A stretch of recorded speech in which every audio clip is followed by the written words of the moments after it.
Olá, quinto ano! Sejam bem-vindos à nossa segunda aula. E nessa segunda aula nós vamos falar sobre números fracionários, tá? Acompanhe aí, pega teu livro. Nós vamos vir da página 56 até a página 62 na primeira coluna, porque a segunda coluna já começa a parte de simplificação, que vai ficar para a aula 3, tá bom? Então acompanha comigo. Números fracionários. Gente, toda vez que nós falamos sobre números fracionários, nós estamos nos referindo a números que são escritos na forma de fração.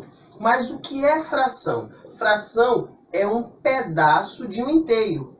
Como assim, professor? Por exemplo, imagina uma pizza deliciosa, aquela que você gosta mais. Quando você divide aquela pizza, você corta ela em fatias, cada fatia daquela é o que nós chamamos de fração. Aquela fatia é uma fração da pizza. E eu posso representar esta fração de várias formas. Então, por exemplo, aqui, olha, eu tenho, vamos supor, uma barra de chocolate dividida em 4 partes. Se eu posso escrever isso aqui na forma de fração, posso. Como é que ficaria? Ficaria 4 partes, que foi dividida, tá? E 4 partes que foram tomadas. Na verdade, é o contrário, tá? Esse 4 aqui embaixo, que eu vou já dar o nome para relembrar vocês, foi a quantidade que foi dividida. E esse 4 é a parte que foi pintada, tomada. Se fosse comida, teria sido comida também, tá? Aqui embaixo, ó, eu tenho dividido em 4. Quantas partes pintadas? 3.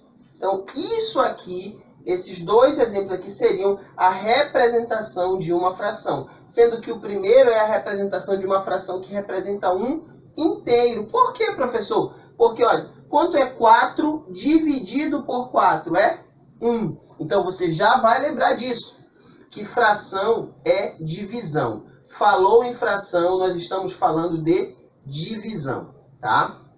Continuando, para relembrar, então, o que é um número fracionário? O número fracionário é um número escrito em forma de fração. E o que é fração? Fração é uma parte de um inteiro. E toda fração, ela também tem o que nós chamamos de termos. Tá? Como assim termos, professor? Lembra dos termos da adição? Parcela, parcela, soma ou total. Aqui é a mesma coisa. Eu também vou ter termos. A parte de cima é o meu numerador e a parte de baixo é o meu denominador. A parte de cima, o numerador, é a quantidade de partes que foram tomadas, né? Pintadas, retiradas, ok? E o denominador é em quantas partes você dividiu aquele inteiro, ok? Tipos de fração, gente. Tipos de fração, ela pode ser própria, imprópria e aparente. Notem que uma fração própria é quando o meu numerador, quer dizer, a parte de cima, é menor que o denominador. Ok? Então, a fração própria é quando o numerador é menor que o denominador. Olhando aqui para a observação, olha. Outra coisa que eu posso notar, a fração é menor, tá, que o inteiro. Ok? Então, a fração vai ser própria, além do numerador ser menor que o denominador. Outra dica é que essa fração ela é menor que o inteiro, é menor que uma parte inteira, ok? Então, literalmente, é uma parte de um inteiro.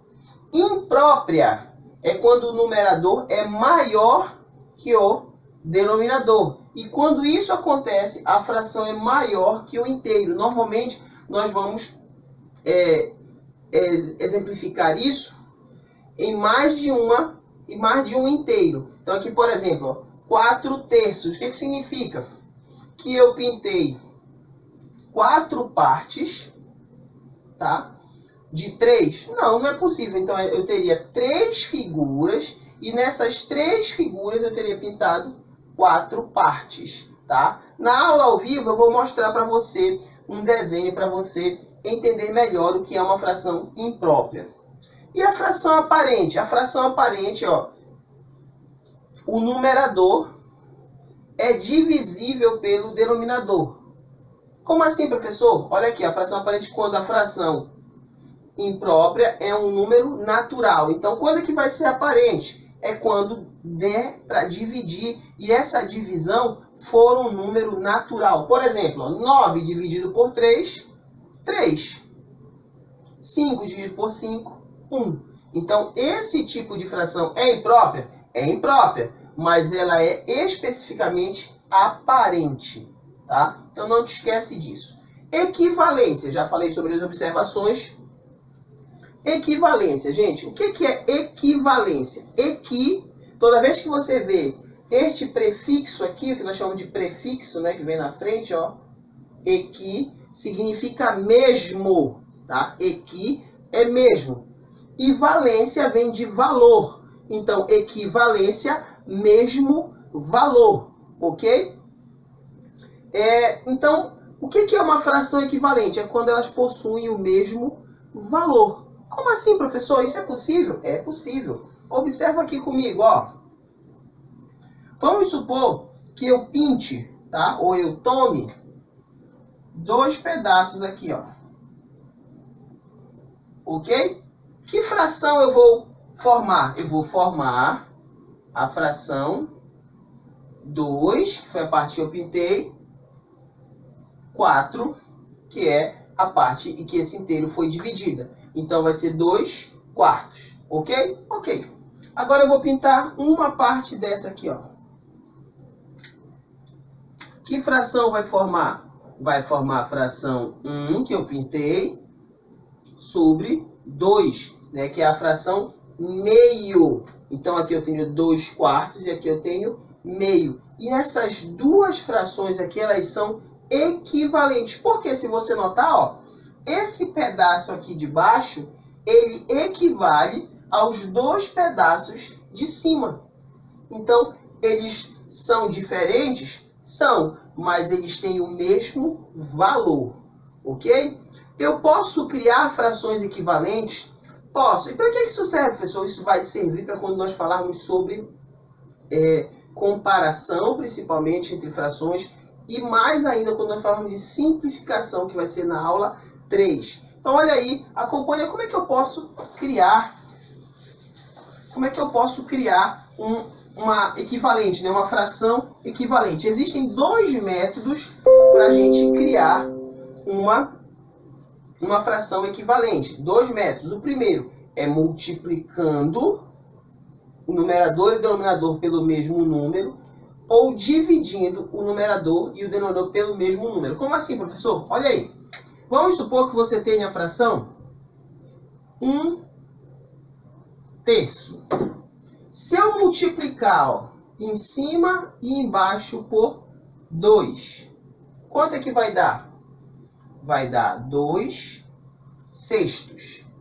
Ok? Se eu multiplicar em cima e embaixo agora por 3, sempre tem que ser o mesmo número, tá? Vai dar 6/18.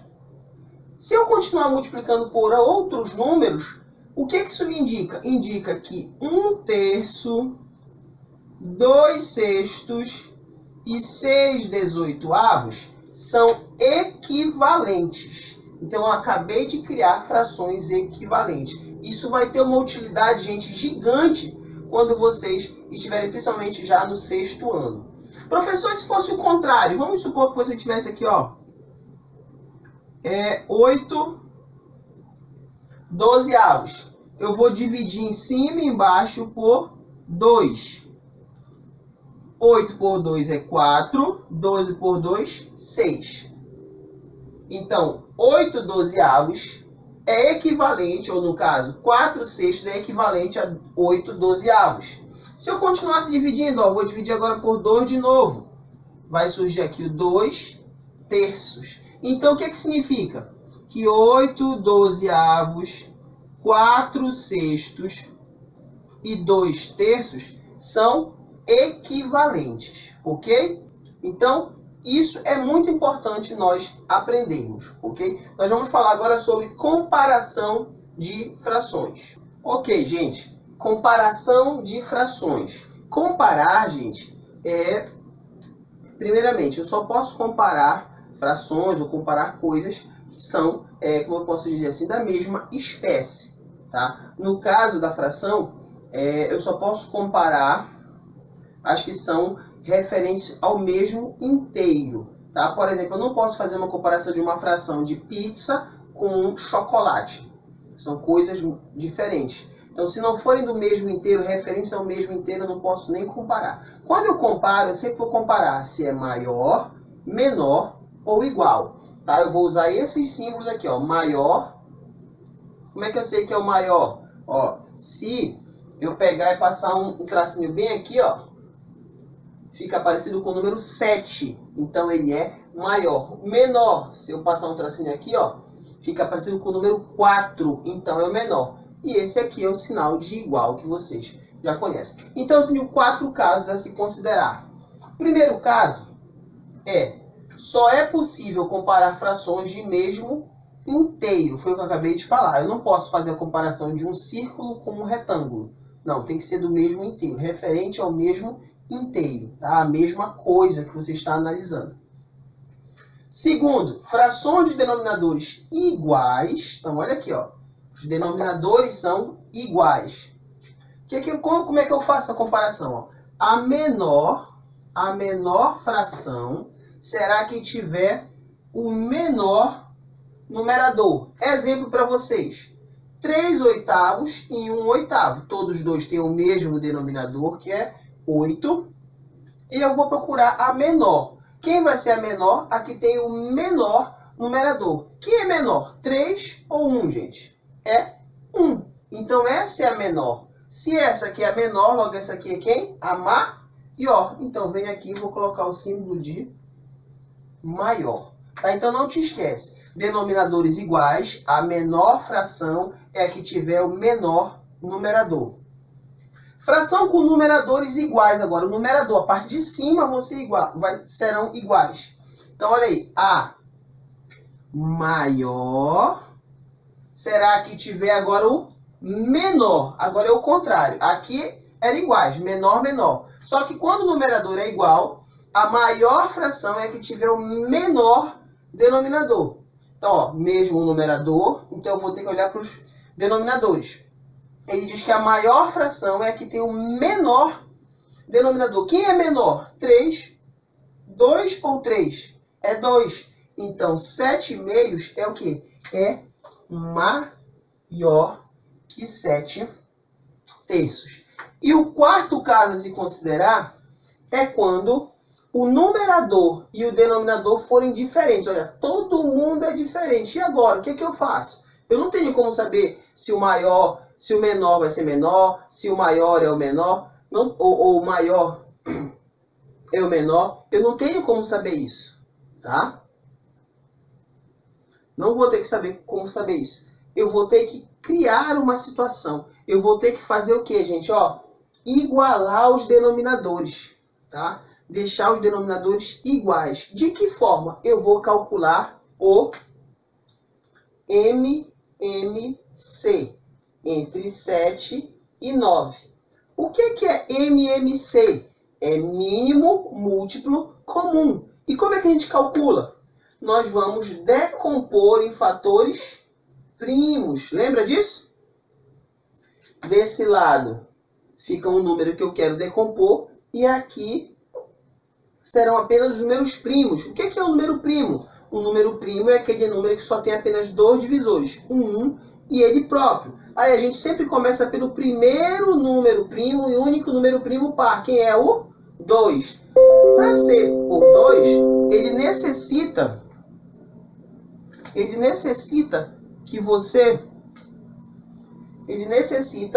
que esses números sejam pares. 7 e 9 é par? Não, nenhum dos dois. Então eu passo para o próximo número primo. Quem é o próximo número primo? É o 3. Dá para dividir algum deles por 3? Claro que dá. Quem é o 9? Então é por 3. 7 não divide por 3, repete. 9 por 3, 3. 3 e 7 são números primos. Então eu vou repetir por 3, já que 3 é primo. Então só divide por 1 e por ele mesmo. Repete o 7. 3 por 3, 1. Esse por 3 é dividido, tá, gente? O próximo número primo é 5, não tem nenhum por 5. depois é o 7. 7 por 7 dá 1, 1. Como eu quero o MMC, eu vou fazer o que aqui, gente? Eu vou multiplicar todo mundo. 3 vezes 3, 9. 9 vezes 7, 63. Ok? Então, será 63 o meu MMC. O que que representa esse 63? Esse 63 é o meu novo denominador. O que eu vou fazer aqui embaixo, eu vou fazer lá em cima. Foi por isso, inclusive, que a gente falou sobre fração equivalente. Tá? Porque essa fração que eu vou fazer aqui embaixo, essas duas frações que eu vou aparecer uma nova fração, elas acabam sendo equivalentes a essas de cima. E o que acontece aqui embaixo vai se repetir aqui em cima. Como assim, professor? Então vamos lá, ó. Eu vou pegar e vou colocar aqui, ó, 63 embaixo, 63 aqui embaixo. Tá? Cada um desses 63 equivale a um pedaço desse aqui de cima, tá? Uma fração lá de cima. Eu vou pegar esse 63, tá? O mesmo 63, e vou dividir, tá? Pelo antigo denominador, que é 7 e o 9. Então aqui vai ficar 7, e aqui o 63 dividido por 9. E vou multiplicar, tá? Pelo denominador antigo, ó, 5 e 4. Ok? 63. 63 dividido por 7 é 9. 9 vezes 5, 45. 63 dividido por 9 é 7. 7 vezes 4, 28. Pronto. O que foi que eu acabei de criar? Eu criei duas frações equivalentes a esta parte de cima. Certo? Se elas são equivalentes, eu posso fazer a comparação agora? Posso. Por quê? Porque eles têm o mesmo denominador. Então vai cair aqui, ó, na minha segunda situação. O que é que eu sei? Que quando as frações têm os mesmos denominadores, a menor fração será a que tiver o menor numerador. Quem é o menor numerador? É 28. Se 28 é o menor, logo 45 é o maior. Então essa fração aqui é maior. Se essas duas frações são equivalentes às de cima, o que aconteceu aqui embaixo vai refletir em cima. Se aqui 45,63 é maior que 28,63, logo 5/7 também será maior que 4/9. Tudo bem? Então é desse jeitinho que nós vamos fazer a comparação. Certo? Então essa é a nossa aula número 2. Nós falamos o que é o número fracionário, nós falamos sobre tipos de frações, né? Que é a fração própria, imprópria e aparente. Nós falamos sobre equivalência de frações, que são frações frações diferentes, mas que possuem o mesmo valor. E nós falamos sobre comparação entre frações, tá certo? Então, assiste devagar essa aula novamente, se você tiver dificuldade, faça as atividades e até a aula ao vivo. Um forte abraço.